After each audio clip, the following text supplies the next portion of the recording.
make sure we won't have any problems with that part of it. All right, a game official from an educational perspective. Let's go ahead and start where we always start, reading our opener. Players who practice long hours deserve competent game officials who have a complete understanding of the letter as well as the spirit and intent of the rules, and who administer them consistently and fairly.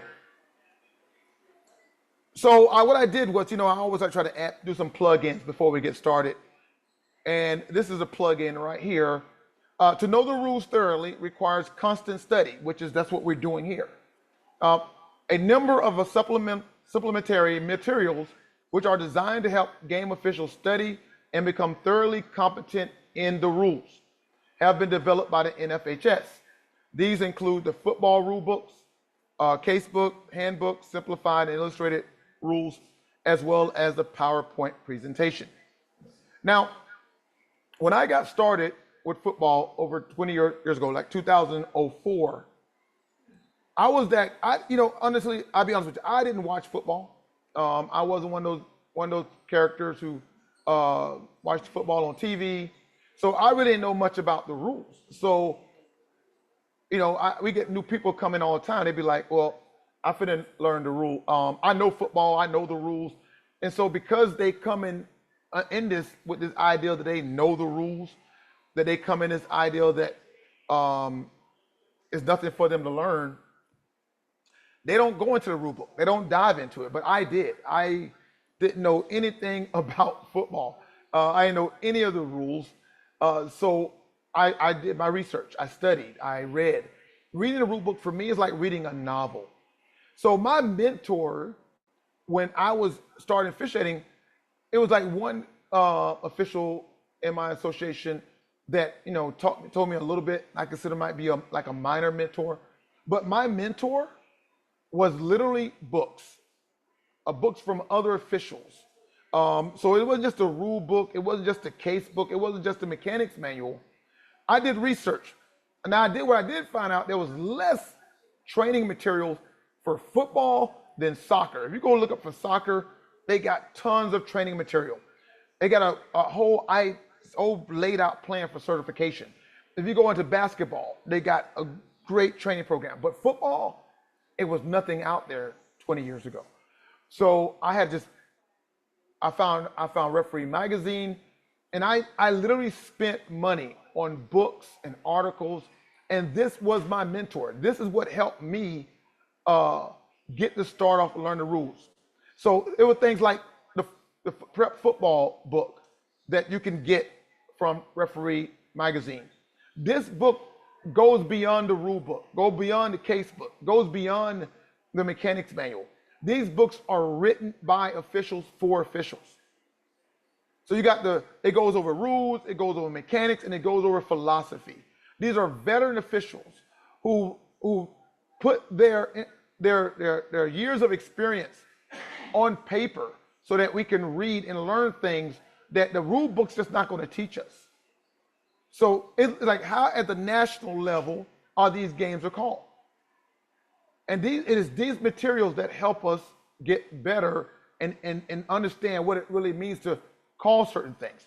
You have the football preseason guide that comes out every year by NFHS that you can go through it. And again, it's about just giving deeper understanding of the rules, of the rule changes, so that we can get better. And then also you have the Reading Study Guide.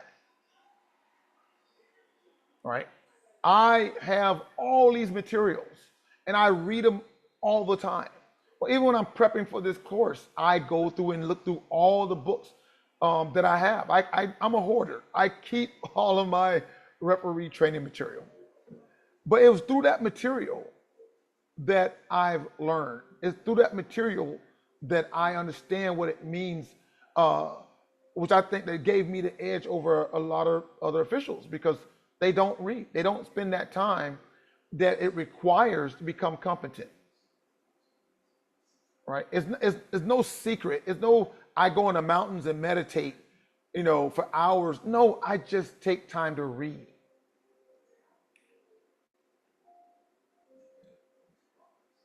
So what are our objectives today? What's going to be our objectives? All right. To explain and define what an inadvertent whistle is and why it is considered a major error in officiating. To identify the primary contributors that lead to an inadvertent whistle during a live play. And to demonstrate how to properly administer and enforce the rules when an inadvertent whistle occurs.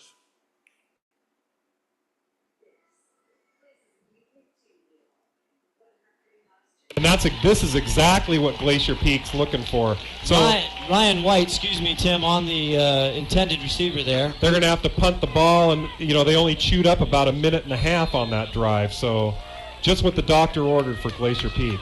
Good coverage on that by the senior lane pylon. And then they're going to have to kick it to either Sean Elledge or is that... Looks like Elledge and Evan Nelson back to receive. Oh, it's over his head. It's into the end zone. Brian Marty, the quarterback and kicker, takes it, and he's able to get it away. Don't ask me how he got... Oh, Kestner picks it up. I think they're calling it a safety. I think the coaches, the Glacier Peak coaches in the booth next to us going nuts. What are they going to call? One of the guys picked it up and ran it for a touchdown. That's Kestner. But I think they're going to might call that a safety because it went into the end zone. But I don't understand why he doesn't get the chance to run it out or kick it. You can't see on your screen now. Running off is Luke Kestner, the senior, who picked that ball up and ran it into the end zone. Well, Luke Kestner thinks he got a touchdown out of it. No score on the scoreboard. Now the officials... Again, talking amongst themselves. Over to they're Coach bringing Rupp. it back up to the line of scrimmage for some reason. What is that? What in the world? What is going on? What are they going to call as we see the official? What possibly could be the call for that? Is there a penalty? There was no flag on the play, so I don't get it. That ball should be... It was high. It was snapped way over the Brian Marty's head into the end zone. He recovered it, tried to punt it. He did punt it. I don't understand. I have no idea what the call is there, folks. Apologize. I'm clueless on that.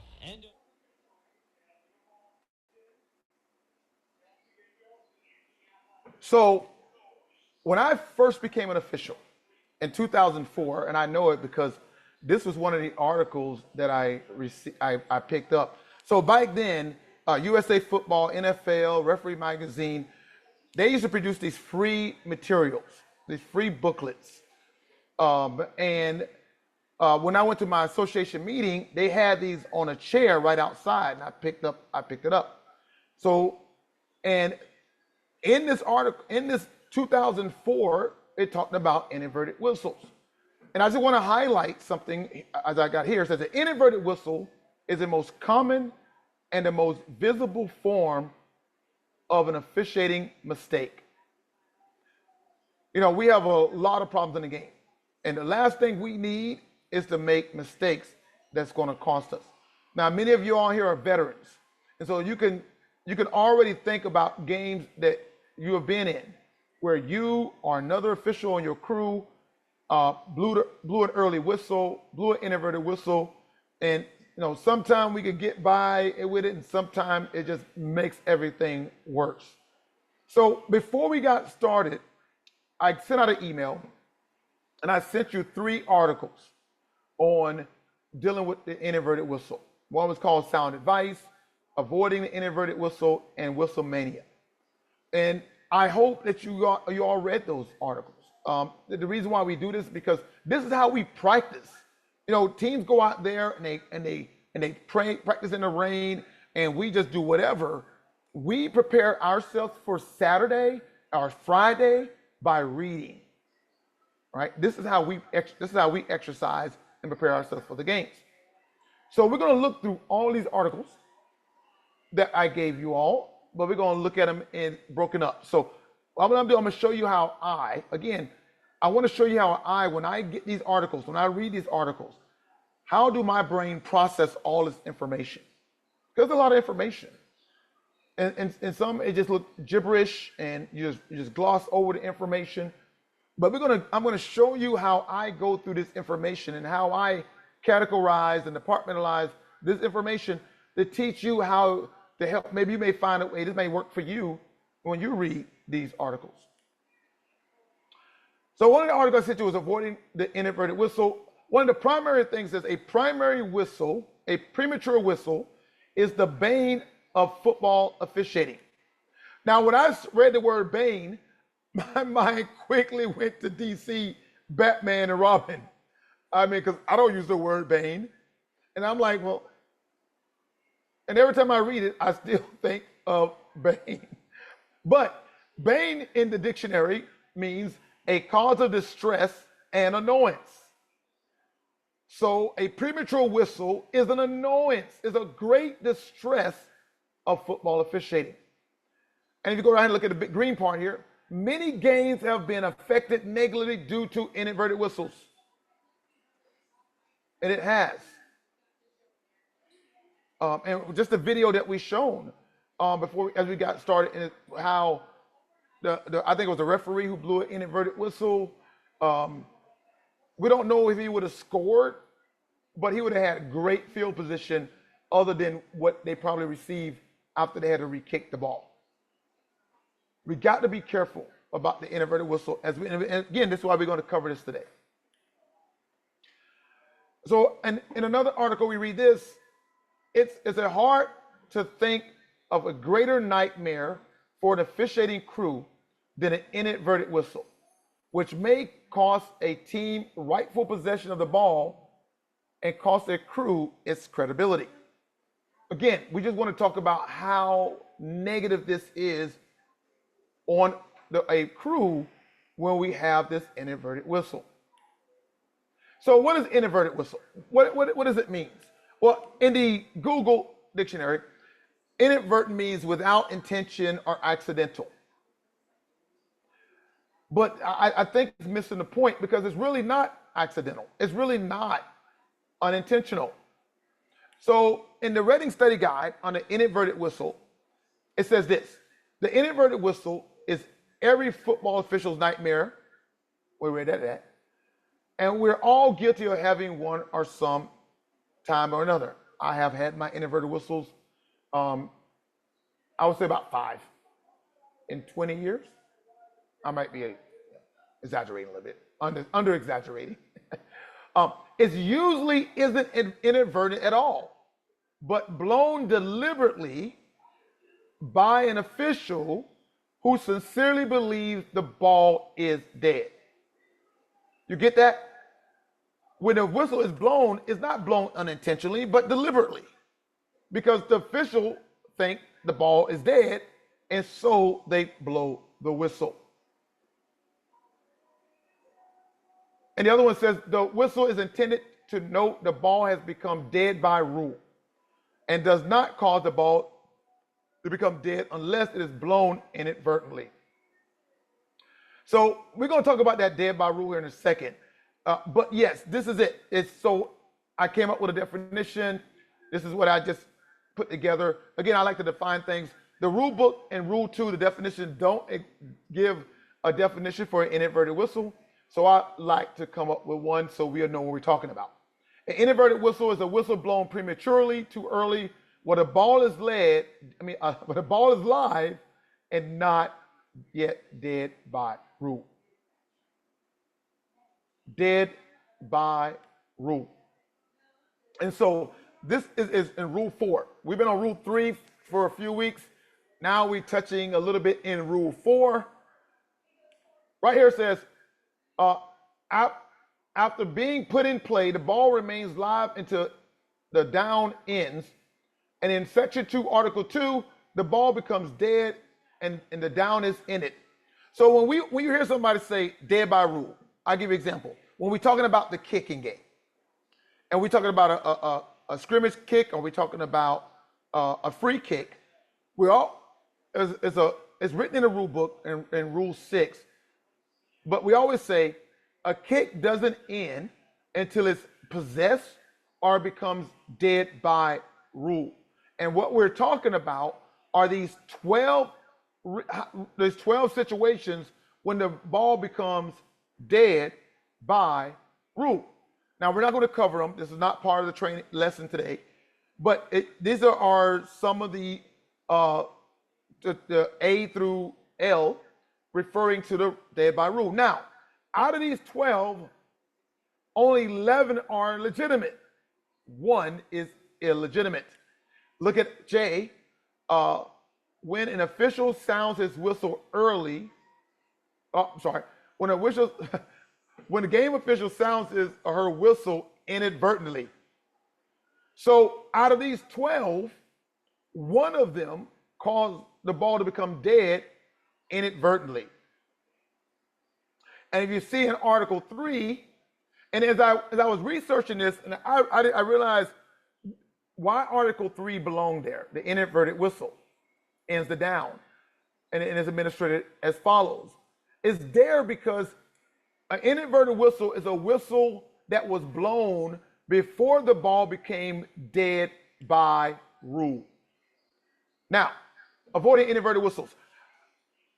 It says no statistics or values on the cause of an inadvertent whistle, but here are the major contributors: blowing the whistle when you cannot see the ball, or not knowing where the ball is, blowing the whistle before you are certain that the player has completed or secured possession of the ball, blowing the whistle before you are certain the runner is down by rule, and not understanding dead ball rules. All right, i.e., not all balls that enter the end zone are dead by rule. Now, we're not going to look at these contributors. I came up with my own. 3 contributors to an inadvertent whistle. And this one pertains to everyone. This is a whistle in your mouth during a live ball. See, this is not basketball. In basketball, the officials run up and down the court with the whistle in their mouth, so if they see a foul, they can blow it quickly. In football, that is not so, because just because you see a foul doesn't mean you blow your whistle. And as I was thinking about this, I was thinking about a lot of the younger officials that come aboard. They overreact when they see fouls. And if you have your whistle in your mouth, you're going to blow it when you see a horrific foul or a blindside block or something really crazy. You're going to blow it even though the ball is still live. It's not dead by rule. And we're going to have an inadvertent whistle. The biggest thing I learned: don't run around with the whistle in your mouth. And the foundation, the football fundamentals, it says no live ball foul cause the covering official to sound his whistle immediately. All right? So just because you see a foul, we don't blow the whistle. In the mechanics manual on the foul administration, look what it says. Observe a live ball foul, withhold the whistle. Drop the penalty marker. And we go to section 3, it is B when we sound the whistle, when the ball becomes dead by rule. We're going back here again. One sure way to avoid blowing the whistle at the wrong time is to keep the whistle out of your mouth while the ball is live. Again, keep the whistle out of your mouth. All officials should strongly consider having the whistle in their mouth prior to the snap. In case a dead ball foul occurs or a team's timeout request is granted. A timely whistle there can prevent unnecessary contact. Once the snap occurs, no official should have a whistle in their mouth until the ball becomes dead. Remember that by rule, the whistle rarely caused the ball to become dead. Blowing the whistle only confirms that something has happened to cause the ball to become dead. Again, and I see officials running down the field with a whistle in their mouth. No, keep the whistle out of your mouth. If you see here, the official in his picture on his diagram got the whistle in their mouth. and I just threw this caveat in there, a finger whistle reduces the chances of an inadvertent whistle. It saved me more than one official. They should hire me to be an editor. I'm sure it meant to say it saved me more than once. That's what it probably meant to say. So because if you have it in your mouth, you're going to blow it without thinking. But you got to bring it up. Sometimes that little minute to get from your finger to your mouth will help you, like, oh shoot, don't blow it. The ball's still live. So keep the whistle out your mouth. We don't walk around when the ball's live. No one should have a whistle in their mouth when the ball is live. So what's the next contributor? Whistle outside coverage area. Blowing your whistle when you don't have coverage of the ball. Which brings us to the next drop down window. Don't be a ball watcher. So out of the Prep 2025 book again, when a runner is ruled down or out of bounds or a pass falls incomplete, only the covering official with the best look at the play should blow the whistle, but that doesn't always happen. Sometimes the crew members not directly involved in the play echoes the main whistle. And I see it with a lot of young officials. I see it with referees blowing a whistle on an incomplete pass when you shouldn't even be looking downfield. I see officials on the opposite side of the field blowing the whistle when the ball was incomplete on the other side. You shouldn't even know it was an incomplete pass. So going back to the mechanics manual, we're going to use all our resources. So if you look up areas of responsibility, keep eyes on runner when you are covering. So if you're covering the runner, you keep your eyes on the runner. Everybody else, you're off ball coverage. You're looking at players. You're making sure there's no any shenanigans is going on that can be a personal foul or start a problem. Look at how many times in this particular part of the mechanics manual where it says the covering official, the covering official, the covering official, the covering official. Go back up, it goes, when the ball becomes dead in your area, sound whistle promptly. If the ball is not in your area, you don't have to blow your whistle, and you should not blow your whistle. So you see down here where it says echo timeout signals. When somebody calls a timeout and you see somebody giving a timeout or signal or stop the clock, everybody should echo that. But when it comes to a whistle, we do not echo. Echoing a whistle is usually unnecessary. Repeating a whistle may be appropriate on occasions, such as when a crewmate whistle is weak and some players don't stop.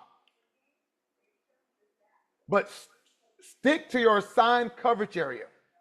Do not blow a whistle on a play for which you are not responsible. If the entire crew follows that philosophy, you most likely will have 2 or 3 plays per game on which no one blows a whistle. There is nothing wrong with that. Just like most rules, there is an exception to the above. If a player's forward progress has been stopped, you can whistle to signify the down has ended, and not worry about where the ball is. Stripping the ball from a player who is in the grasp of 2 opponents and is being hurtled backwards is not a change of possession, or that is not a fumble. So if somebody's standing and they get hit and they start driving backwards, yes, we want to have a whistle on there, because if we don't, if the ball breaks loose, they're going to think it's a fumble, and it's not. Once forward progress is stopped, the down is ended, and that is like the first one when we look at the dead by rule category. The referee should discuss whistle responsibility in every pregame. One approach that works well is to have the wings only blow the whistle when the play ends in their side zone. It has long been advocated that the umpires not blow their whistles, even if the play ends at their feet. That's because wings have the best view as to when the forward progress stops. Now, I see a lot of new officials working the umpire position. I see some veterans working the umpire position, blowing their whistle.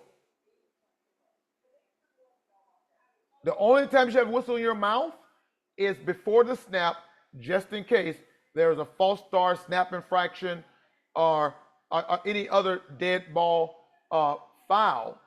But after that ball gets snapped, the umpire should drop their whistle and should not put that whistle back in their mouth until prior to the next snap. Umpires should not be blowing their whistles when the runner is down.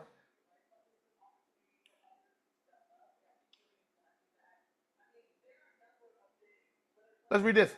At that time, unless it's a quarterback sack, the referee does not need to blow the whistle.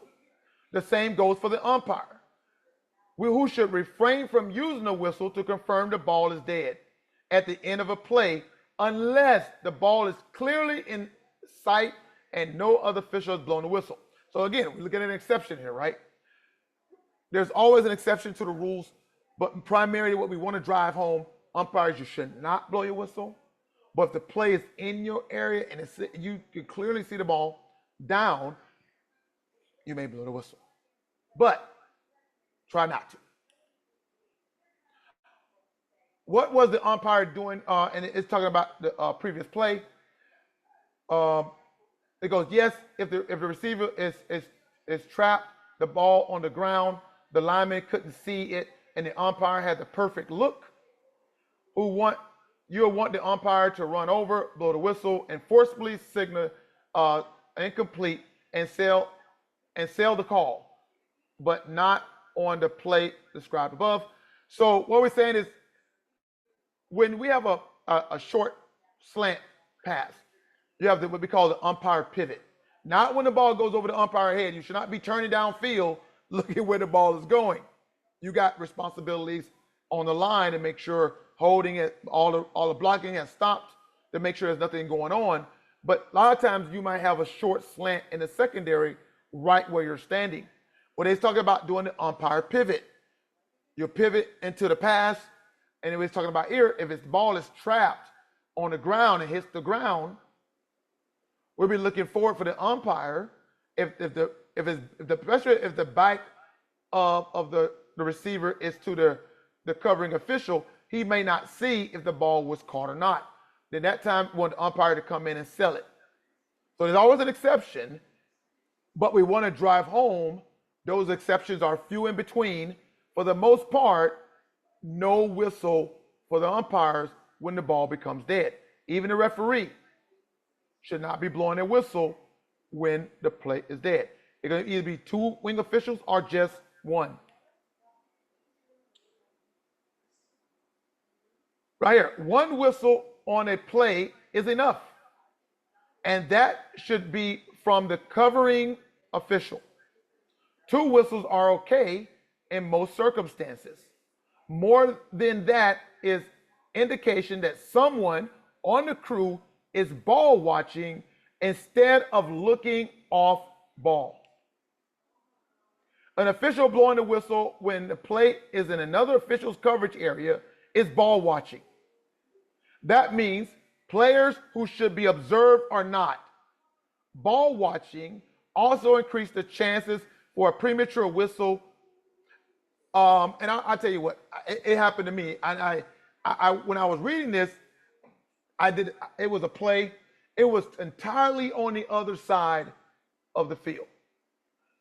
And my mental alertness was shot. I don't know if I was tired, bored, whatever the case may be, but I wasn't on point. And when the runner got hit, the ball got stripped by the defense. But I thought He got hit. He was about to hit the ground, and I blew my whistle. And everybody looked at me like, "What? It's for a progress stop." And they were like, "No, bro, the ball was stripped before his forward progress was stopped." I'm like, "Oh." But guess what? That's what happens when you're outside your coverage area. I should not have had a whistle on that play at all because it was not in my area. I did not see the ball. I should have just been there observing and not blowing my whistle. So what do you do when you're not supposed to blow your whistle? Oh, I'm sorry. Let's go to ball watching first. I apologize. I want to show you something again. This is a 2005. Again, this is the same articles that was produced at that time. I think they did it until 2009, and then I guess the funding stopped, and they stopped getting these. But you could have went and order as many books as you want, and I used to order these all the time. And I still have them today. That's how it's on this PowerPoint today. So I'm a hoarder when it get down to rules. But anyways, let's read this. One of the hardest habits for officials to break is the tendency to be a ball watcher. Perhaps because officials are football fans at heart, which means watching a lot of games on television. The camera follows the ball, so it seems natural to emulate that on the field. In truth, there is almost no instance in which every official should be watching the player with the ball. The non-covering officials must watch the players who are not involved in running with the ball or tracking the runner, especially when the play is over. On most plays, there are only a couple of players around the ball. That leaves the majority of players in other areas. If all officials had their eyes glued to the ball, the majority of the players would be unattended. That's when problems occur, like rough play or trash talking. If the non-covering official watched the players in their vicinity during and after the play, the game stays under control. Try using the accordion method after a play on which they have no ball spotting responsibility. Other officials can move toward the players, especially those who may be entangled after the whistle. Once the players perceive non-covering officials can disperse, non-officials can return to their position. Verbally commands are often more effective than the whistle to break up a tussle. Telling players, "That's all, walk away, get the job done," more unscriptedly than repetitive and often unheeded blasts of the whistle. So what I was trying to say is, what should you do if you're not the covering official and you hear the whistle blown? Use your voice. All right, guys, stop. The play's over. An official should use the voice, not the whistle, to prevent and break up extracurricular activities. I remember watching this this experiment where they're talking about fire alarms, and a gentleman created a fire alarm that doesn't go ink, but the fire alarms say danger, warning, there's a fire, versus using the sound. And it's found out that people respond more to a voice than a whistle. And this is what umpires should be doing. Rather than blowing your whistle, throw your hand up when you have the urge to blow your whistle and say, "Okay, guys, play's over." Use your voice. The only ones that should be blowing a whistle is the covering official. That's it. No one else. Out of the 2007 preseason guide, like I said, I'm a hoarder. Regardless of the size of the crew, each official have a specific areas to cover. The ball will not always be in that area, but players may be. In those instances, off-ball officials must not give up their coverage too soon. When I work with officials, and we have a mass sprint to the goal line by a runner. I'll look up and I see young officials. I see two officials running downfield, sprinting with the runner, leaving two players to take care of the other 21 players on the field. We don't need two officials covering a runner down the field. If the field is broken up in three lateral, we got a hash, and then they got the middle of the field, then the other hash. Think of those as your coverage area. If the ball is not in your area, you're watching the players in that area. If you got no players in that area, you go to the next area, which is the center of the field, and you help with the cleanup there. But you do not go completely over to the other side to officiate. Right? And that's what we got. That's what you got to get that in, and this will help prevent these inadvertent whistles. An example is illustrated in the play pick. The ball has been carried to the other side of the field by number 80, but the opposing players are just getting off the ground in front of the official. 99% of the time, the players would just simply go to their separate ways. But if something breaks down, an official in the area can attempt to use his voice to prevent it. Phrases such as, "Okay, guys, the ball's away. Let the players know someone is watching." If the runner's cut back and begins to enter the official's coverage area, the official obviously must turn his attention to that. And that play pick, the official can even drift slowly downfield while continually watching the players. Again, we don't need two officials running down the field. Now, if the umpire want to run with one of the wing officials, they have inside-outside coverage, that's fine. It'll be like this with the umpire, not the opposite official. We don't need you to go down there and signal touchdown when we already got one official down there signaling. We don't mirror touchdown signals either. All right? So this is very important, and we want to get into your mindset of what it really means to be a game official and what your duties and responsibilities are. So, keep the whistle out your mouth during a live ball. Whistles don't whistle on any dead ball play outside your coverage area. Even if I'll give you an example. Let's say we're on the 5-yard line, on the 3-yard line, whatever. And the ball rolls away from you and goes into the side zone of the covering official on the opposite side. And then that player scored a touchdown. The only one that should be blowing a whistle, signaling touchdown, is that official. We do not need the other official to justify or back up that official touchdown signal. If you start doing that, it'll teach you how not to blow your whistle outside the coverage area. Now, if the play is up the middle and it is a joint operation, then yeah, both y'all may, if one of y'all see it, you will signal. If the other one don't see it, he won't signal. If y'all both see it, you both signal. All right? So, what is the next one? You do not see the ball when you blow the whistle. All right, here we go. I think it's 2012 book. All right. There's nothing like an inadvertent whistle to mess up an otherwise well officiated game. Most inadvertent whistles, a game official blows the whistle without actually seeing the ball.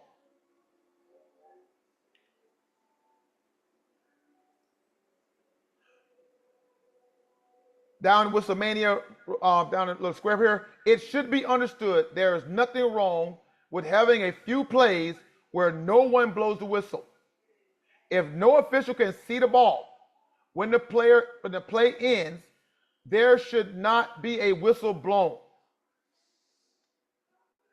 Now I know that's kind of weird because that's even go for the umpire. If you don't see the whistle, you don't see the ball, don't blow your whistle. Let that get in there. If you don't see the ball, well, I know he had the ball. That's fine. But do you see it when he's on the ground? No. Then don't blow the whistle. If you think the play's over, throw your hand up. And then once you see the ball, then you can blow the whistle. Again, better to lay off the whistle if you don't see the ball.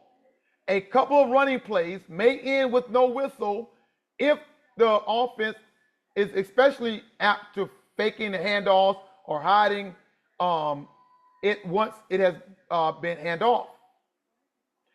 Again, let me tell you a story.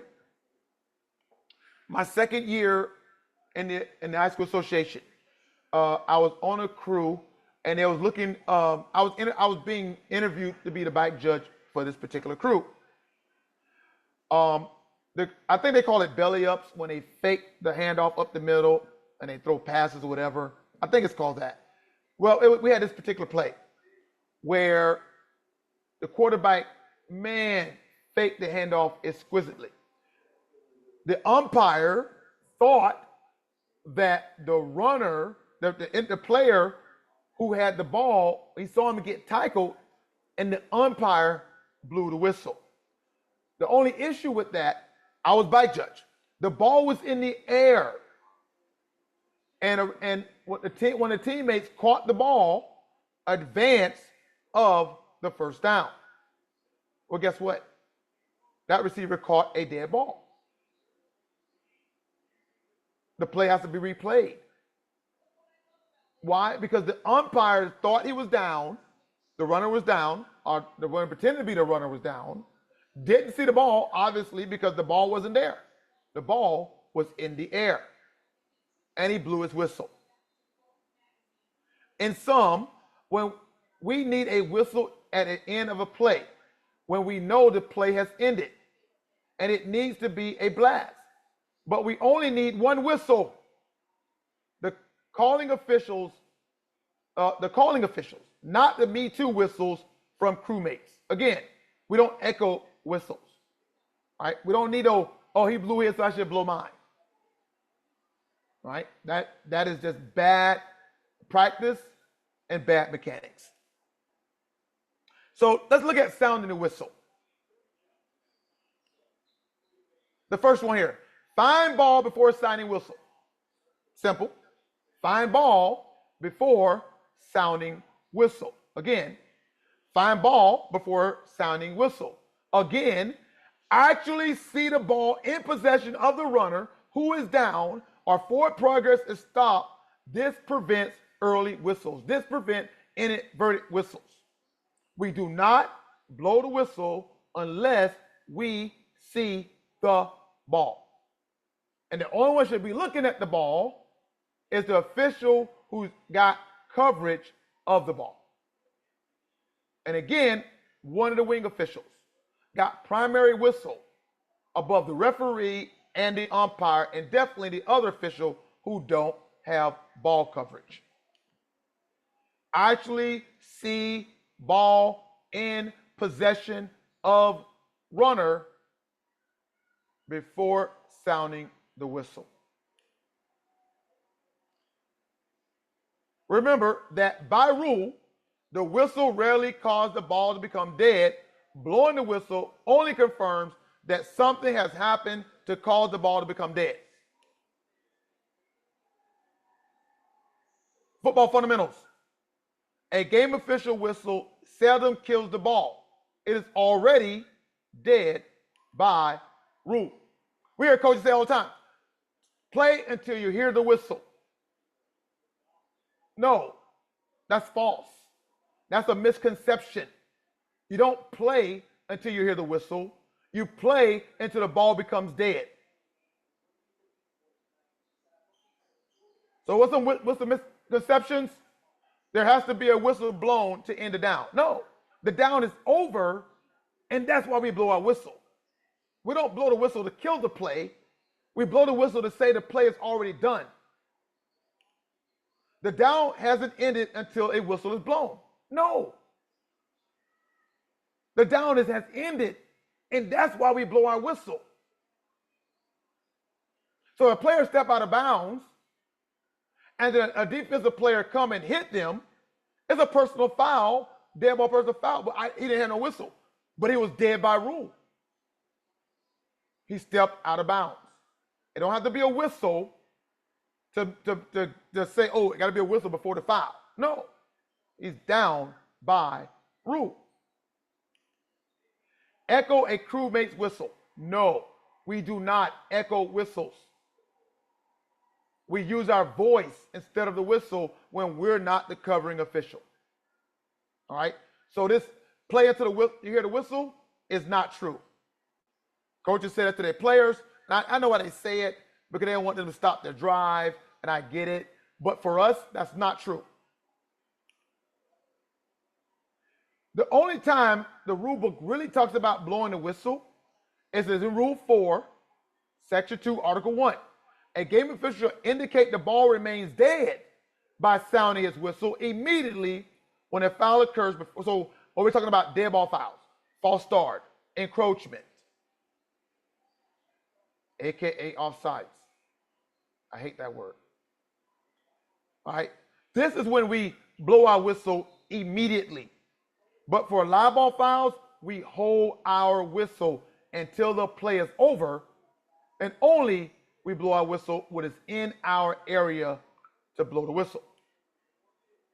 All right, we're not done yet. We're going to go into the next slide. 1 second.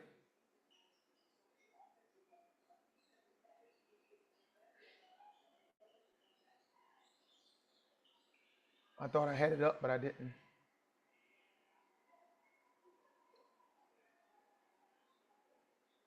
I made 2 different slides. I was just having fun this day. One moment. I put this on a different slide. I was just messing around with something, and I'm like, oh, I'm gonna try this on this type of slide. Let's see if I can get it up. All right.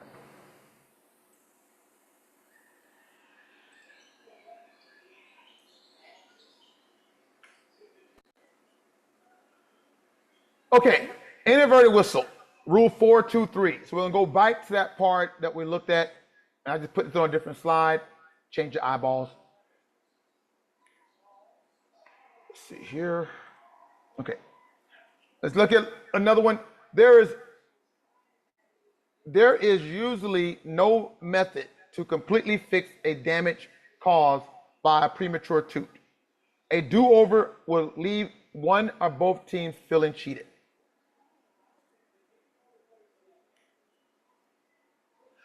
So if you see here, this is the inadvertent whistle sign. Just punch straight forward. Same thing we do when we say we got 11 players on the field. It's the same one that the referee does. So this is the inadvertent whistle administration. An inadvertent whistle ends the down. An inadvertent whistle are administered as follows. A down shall be played, and we're going to go through this. I'm not going to read all this, but you can look at it here. You can also find the rule book. So let's look at the 3 different options for inadvertent whistle. Inadvertent whistle while the ball is in player possession. So if a referee blows a whistle early, while the ball is still in possession of a runner, he has 2 options. Accept the result of the play, take the ball where the whistle was blown, or replay the down from the previous spot. So basically go back to where you snapped the ball from, and we're going to replay the complete down. So it all depends how advantageous it is for the team who has possession of the ball. So if the ball is in, let's say if the defense recovered the ball, B recovers the ball, and there's an inadvertent whistle, obviously they're going to accept the result of the play because they replayed it down, the team A gets the ball back, and why do that? All right, so an inadvertent whistle while the ball, did I not change this? All right, it's supposed to be an inadvertent whistle while the ball is loose. I didn't correct it on my PowerPoint. All right, the ball becomes dead immediately. I'm sorry, Let me see something.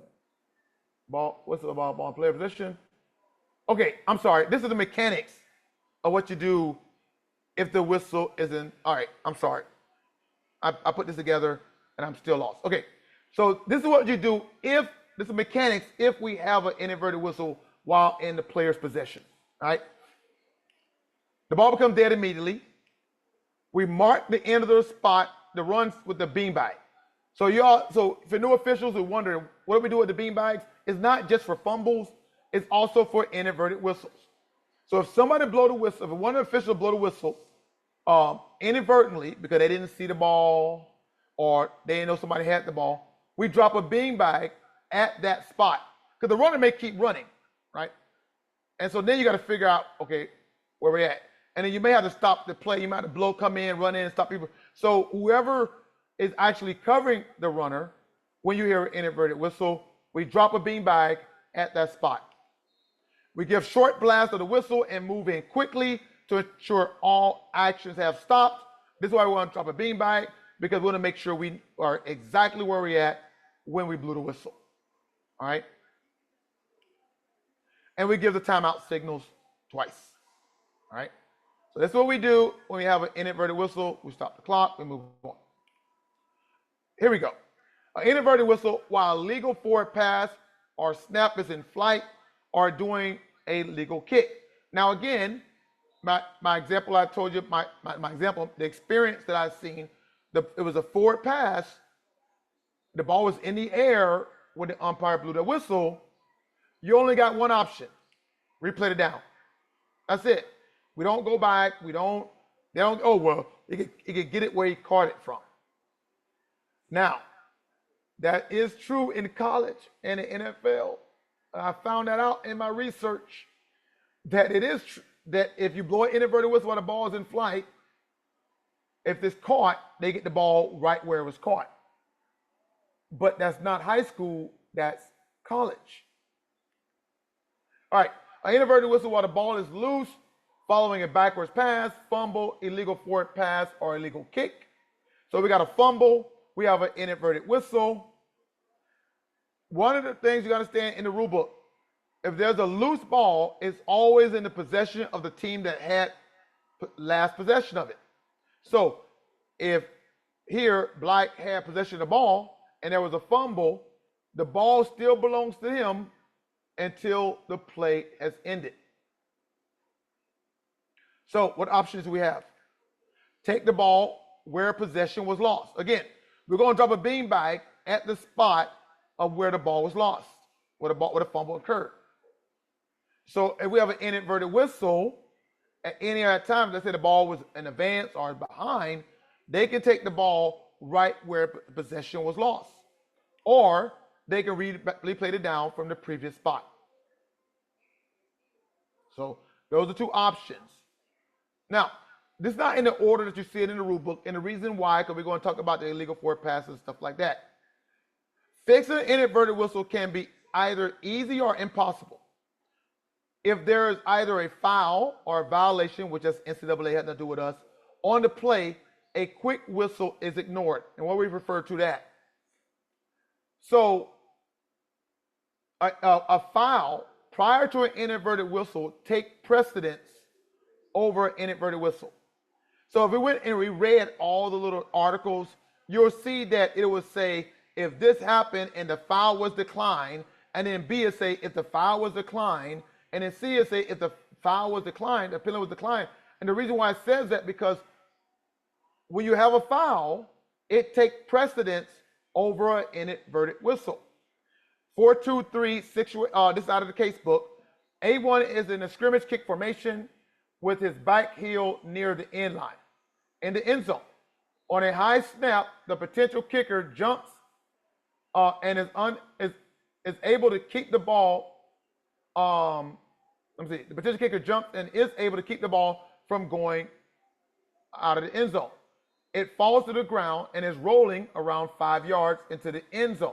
In a panic, A1 then kicks the ball off the ground, and it rolls to A25 and is bounding around there when there was an inadvertent whistle. So we have an inadvertent whistle. Now, we know the rules, right?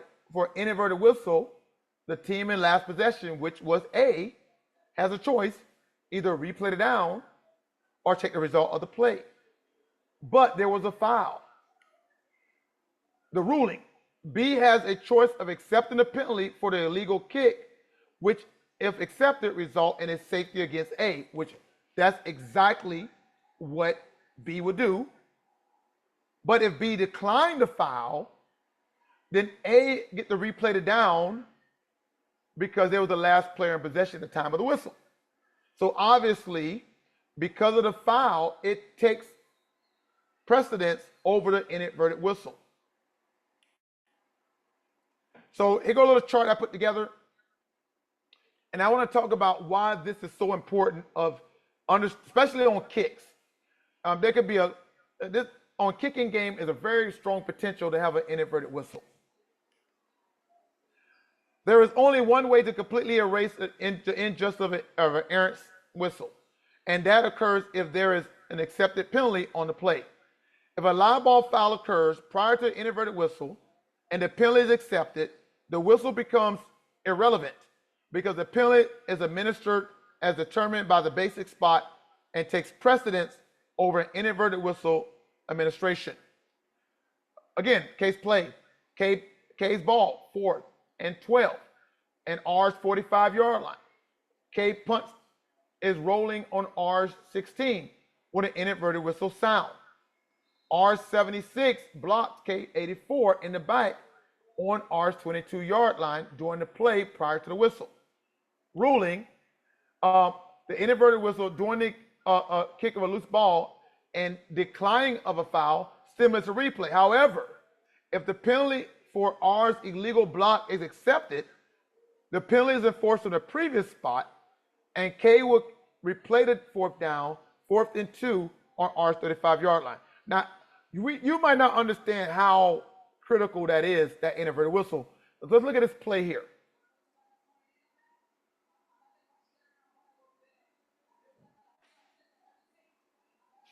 Is that Cam Phillips is deep. Loose ball. Arkansas has it. Holy cow. That would be the 3rd turnover. I'm not sure Virginia Tech didn't recover this. The officials are coming together to see who had it when they were going down to the ground. That was Henry Tolliver who was trying to pick it up for Arkansas. It may have bounced out from under him when he pounced on it. The officials obviously trying to sort it out.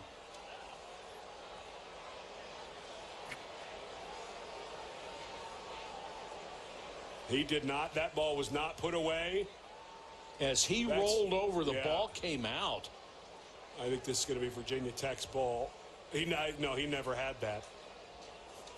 And then the Virginia Tech player, Adonis Alexander, gets it and just stops. I'm not sure if the whistle was blown. But remember, even if they said that Tolliver had it, if they go back and review, it is like a fumble. Virginia Tech would have the opportunity to pick it up right in the immediate action after the play. See if we can hear the whistle. There's the whistle, and it is in the immediate action after, even if there is a whistle, as long as it's picked up in the immediate action after the play. And whistle or no whistle, then this should be Virginia Tech's ball. I think it was clear that Henry Tolliver did not control that ball when he fell on it, and Cam Phillips is going to catch a big break for Virginia Tech. Well, Bielema is trying to make an argument here. Yeah, and I think his argument's valid. Guys, you haven't made a declaration on whether we had the ball or not. And he has a legitimate gripe. Here's the thing, though. If you go to review, to me, it's indisputable. There is, in my mind, Henry Tolliver never had control of the ball. No. And even though there was a whistle right then, the rule says you can continue the referee, the replay officials can look at the immediate action after the play was blown dead to determine if the ball was recovered. This is just silly. Correction on the ruling. When the whistle was blown, Arkansas had possession of the ball. That's not true. The play is under review. There you go. So so they were going to enforce the penalty, which would have not given them the ball. I think there was confusion, and good job by Brett Bielema saying, "Hey guys, the mechanics you're doing are wrong here." But Arkansas, the announcement was Arkansas had control of the ball. They never had the ball. Right, but now it's under review, yes. And I'm saying now that it comes up to review, although Bielema won the argument, I think he's going to lose the turnover. One would hope so. Yeah. And Justin Fuente is frustrated beyond belief right now, and I understand that.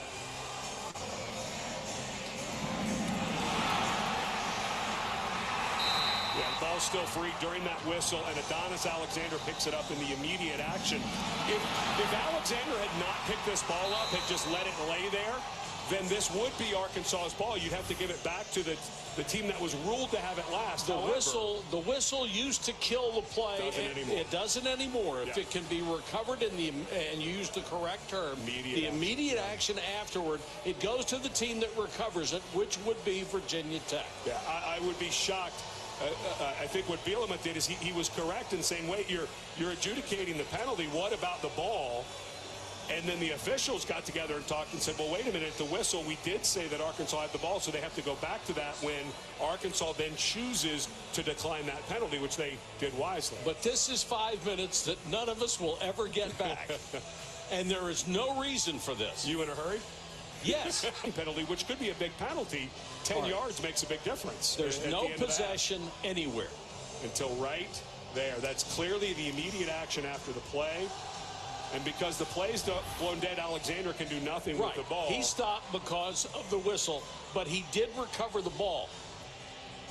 By now. After reviewing the play, when the ball was loose, there was an inadvertent whistle on the field.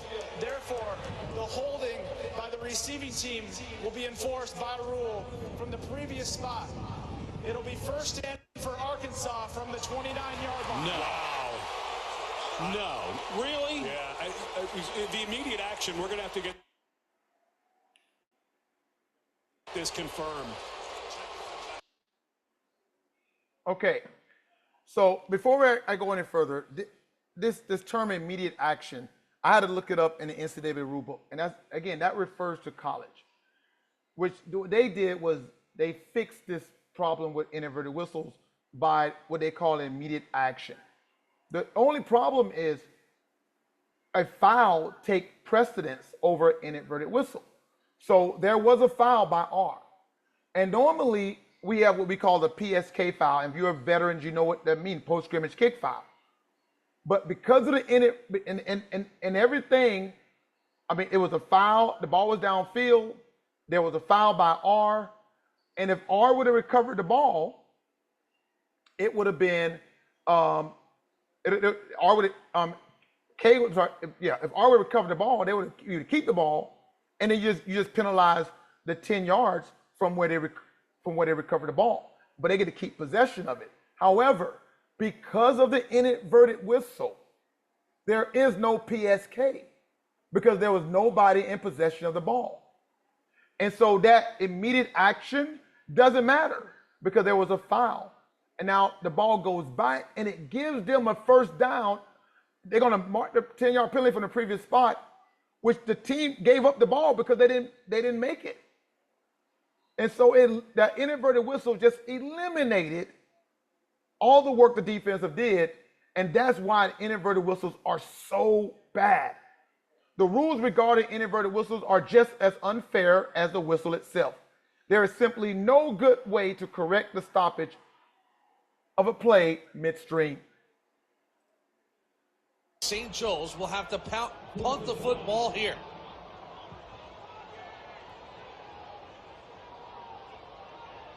Yeah, it's the right thing to do. You can't give him the football back here. You've got 3 timeouts. Right now, it's the biggest stand of the season for your defense. You have to get Don Bosco to go 3 and out. High rising punt by Joe Negley. The ball is loose. And it is still loose. And look at this. It's going to be a muffin comeback. A whistle came. They blew the play dead. It's an inadvertent whistle. The ball was live. The officials thought it had been covered up. and you cannot advance the ball. The play stops on the whistle. We could hear the whistle in the booth.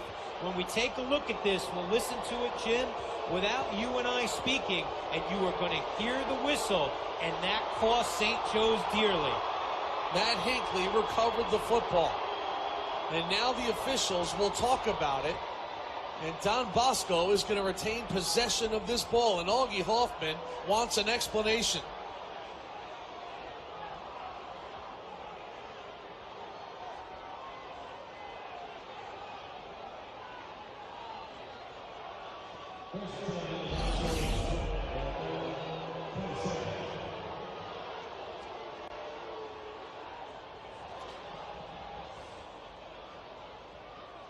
Listen for the whistle. Wow. Wow. That's a touchdown. Well, it would have gone spot of the football on recovery because of the muff. But St. Joe's. Oh, boy. I'll tell you this. That is the last time we heard a whistle like that affect the outcome of a football game in high school at this stadium. 2010, Wayne Hill's Old Tappan on the lateral that they bring back for the touchdown to beat Old Tappan. That is a devastating shot to the heart for St. Joe's. The ball was clearly out. They had possession of the football. That could have been a pivot. Would have been a pivotal point in the. Okay. So the reason for those two inadvertent whistles is because the covering official anticipated that it would be over. And this is why we got to be slow when somebody's jumping on a ball.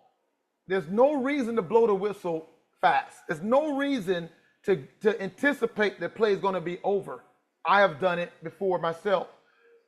If you see somebody jumping on the ball, wait. You don't got to be, I know it's the safety of the players. We don't want nobody to get hurt.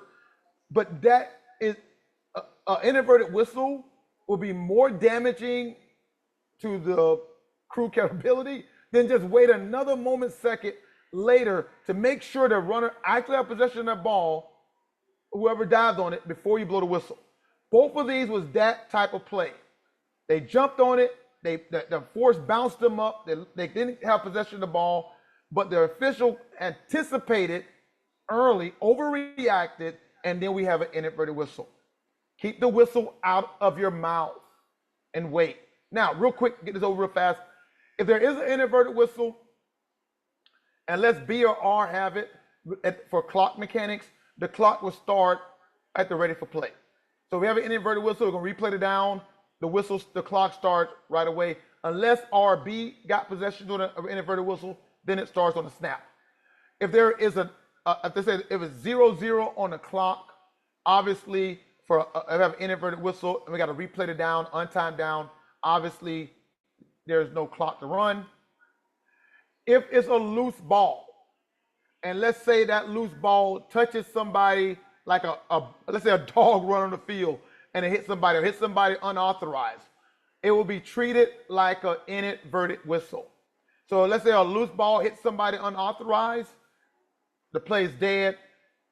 And this is why, the reason why players shouldn't drop towels on the ground, on the field. This is why we should pick those towels up. Because if a ball is loose and it hits that towel, we have an inadvertent whistle situation. This is why when we say don't leave towels on the ground, because it will cause an inadvertent whistle situation. And that is it. Thank God we finished.